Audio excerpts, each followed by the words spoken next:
Ya, salam semuanya, sahabat Green Oceana dimanapun para sahabat berada. Pada kesempatan kali ini kita telah berada di Purwomartani, Kalasan, Sleman, Yogyakarta. Kita akan menuju sebuah candi yang mungkin tidak terlalu jauh dari Candi Prambanan ya teman-teman sekalian. Dan mungkin orang dari luar Jogja jarang yang tahu. Candi ini dinamakan dengan Candi Sambisari. Nah, ini kita sudah sampai di sisi selatan Candi Sambisari. Kita parkir dulu teman-teman sekalian. Ya, ini tempat parkirnya. Oke, kita akan coba masuk ya. Teman-teman sekalian jika berada di sekitar Bandara Adi Sucipto, bisa langsung ya ke sisi utara, tidak terlalu jauh teman-teman sekalian. Tidak terlalu jauh di sisi utara Bandara Adi Sucipto ada kawasan Purwomartani ya, Kalasan, Sleman, Yogyakarta. Dan teman-teman bisa cari tahu di Google Map. Kalau dari arah kota bisa menyusuri jalanan Solo ke arah timur ya teman-teman sekalian. Ya, kita sudah berada di loket Karcis. Untuk biaya masuknya sendiri tidak terlalu mahal, hanya 6.000 teman-teman sekalian. Jauh sekali dengan biaya masuk Candi Prambanan, bahkan Candi Borobudur. Oke, jadi teman-teman hanya membayar 6.000 plus mungkin biaya parkir. Untuk parkirnya sendiri adalah 2.000. Ya, di sini ini adalah papan penunjuk arah, sudah lengkap ya untuk fasilitasnya. Mulai dari musola, kemudian toilet ya, kemudian area istirahat seperti gazebo, kemudian ada juga ruang informasi. Kemudian di sisi timur ada juga papan penjelasan terkait sejarah penemuan Candi Sambisari. Candi Sambisari sendiri memang ditemukan ya, tidak terlalu lama, yakni pada tahun 1966 oleh seorang petani dari desa Sambisari. Kemudian setelah ditemukan candi ini dilakukan pemugaran dan pemugaran ini selesai pada tahun 1986. Pemugaran ini dilakukan oleh Dinas Purbakala.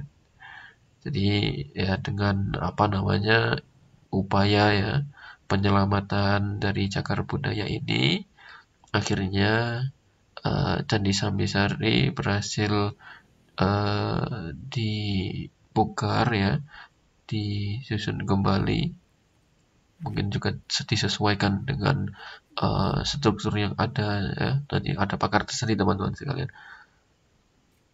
Untuk candi ini memang identik dengan candi Hindu ya.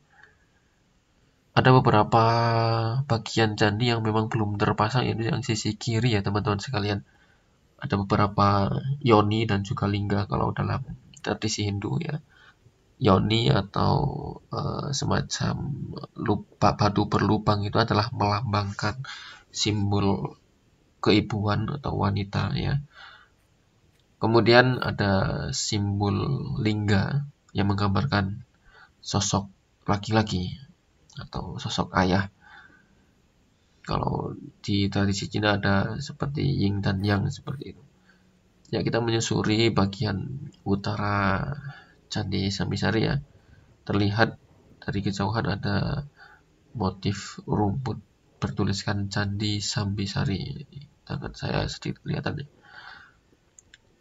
Untuk saat ini cuaca tergolong panas ya. Panas terik sekali untuk wilayah Jogja. Ya, saya juga lupa nggak bawa topi teman-teman sekalian, tapi demi menginformasikan ya terkait adanya Candi Sambisari ini kepada para sahabat Green Oceana ya.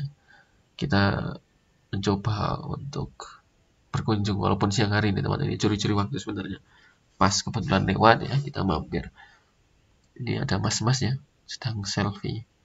Nah, nggak apa-apa, nanti kita tunggu dulu. Kita sambil menunggu mas-masnya selfie ya, kita coba keliling dulu di sisi paling ujung utara ya. di samping dari pagar batas itu udah jalan ya, akses warga. Nah inilah beberapa katakanlah relung atau bagian dari susunan candi yang belum tertata. Masih ada yoni yang ini ya, melambangkan ibu. Jadi ada batu berlubang ini, warna kotak-kotak ini.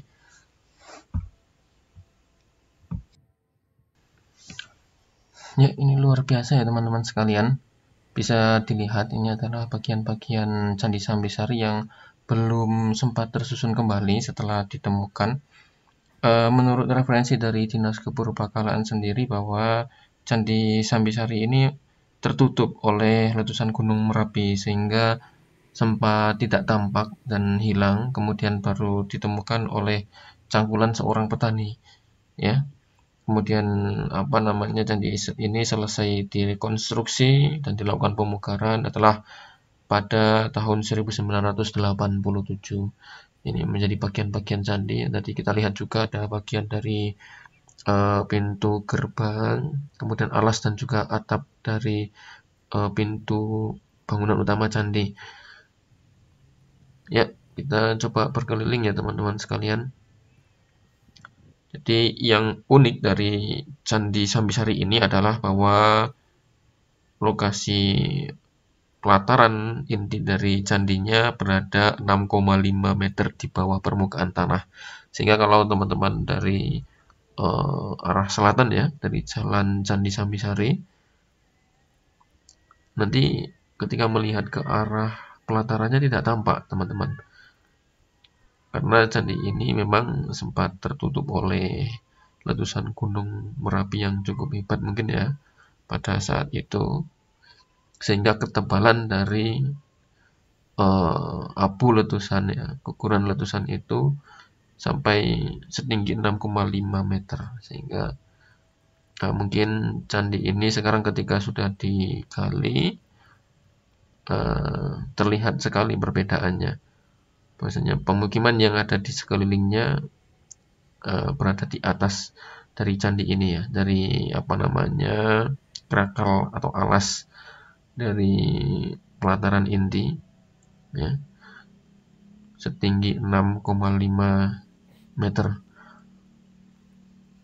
Untuk lokasinya cukup asri teman-teman sekalian ya. Kiri kanan ditanami pohon yang cukup hijau. Kemudian untuk sekeliling candi ya, tidak banyak tanaman tinggi, hanya beberapa tanaman pagar dan juga rumput ya teman-teman sekalian. Untuk mungkin ya waktu yang pas berkunjung di lokasi candi ini adalah pagi banget atau sore hari, karena ini lumayan panas. Nah, kita sudah berada di pagar dari bangunan pelataran candi. Ini kurang lebih sisi kanan ada 30-an meter ya, sisi kiri juga 30-an meter. Ya, kita sudah masuk. Nah, ini kita lihat ya. Jadi ada selain bangunan ini juga ada beberapa bangunan lainnya teman-teman sekalian. Kalau bangunan inti sendiri ya, bangunan utama memiliki ketinggian 7,5 meter.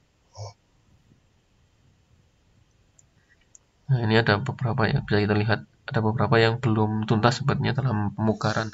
Dan ada beberapa batu yang tidak ditemukan, sehingga untuk menjaga otentisitas jadi ada beberapa yang memang tidak dibiarkan ya. Karena bagaimanapun untuk pemugaran itu sangat berkaitan dengan upaya penafsiran dan juga penggalian informasi melalui sumber otentis ya. Oke. Ini adalah bangunan utama teman-teman. Ya luar biasa sekali ya. Oh, relief-relief dan ukirannya, pahatan motifnya. Nah, ini ada pahatan kepala naga teman-teman sekalian di kiri dan kanan. Pahatan kepala naga menghadap keluar ya dengan mulut menganga. Hiasan yang sama juga terdapat di pintu masuk ruangan dalam ya. Namun di ambang pintu ruangan terdapat pahatan kalamakara tanpa rahang bawah. Jadi yang atas itu biasa disebut dengan pahatan kalamakara. Biasanya di pintu-pintu candi itu ada.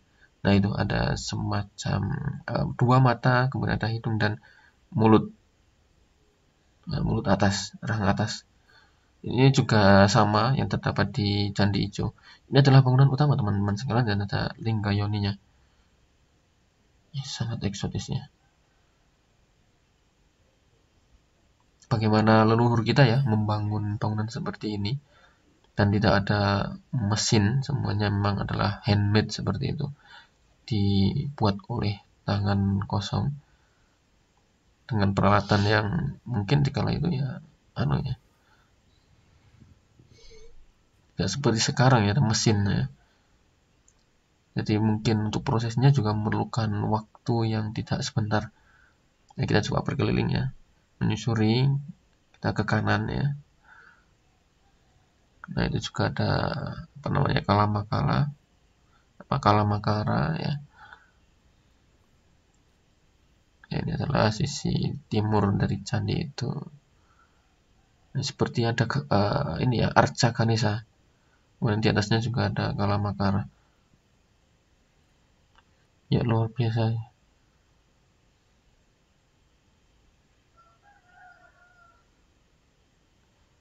Ya, itu teman-teman sekalian, salah satu warisan dari leluhur kita.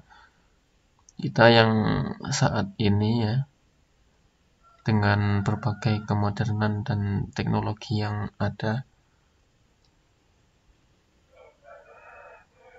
dengan adanya candi ini menjadi tahu bahwasanya leluhur kita yang memiliki sejarah yang cukup panjang sampai beliau-beliau bisa membangun bangunan seperti ini yang tidak mudah ya.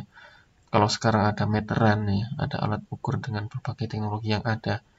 Dan dulu mungkin tradisional tapi bisa membuat bangunan yang begitu presisi. Dari segi arsitektur, susunan-susunannya, kemudian candi yang menggunakan teknologi kuncian ya. Dari satu batu dengan batu lainnya saling mengunci sehingga membuat sebuah struktur bangunan yang sangat-sangat kokoh. Baik, itulah video kali ini. Semoga bermanfaat bagi teman sekalian. Terima kasih.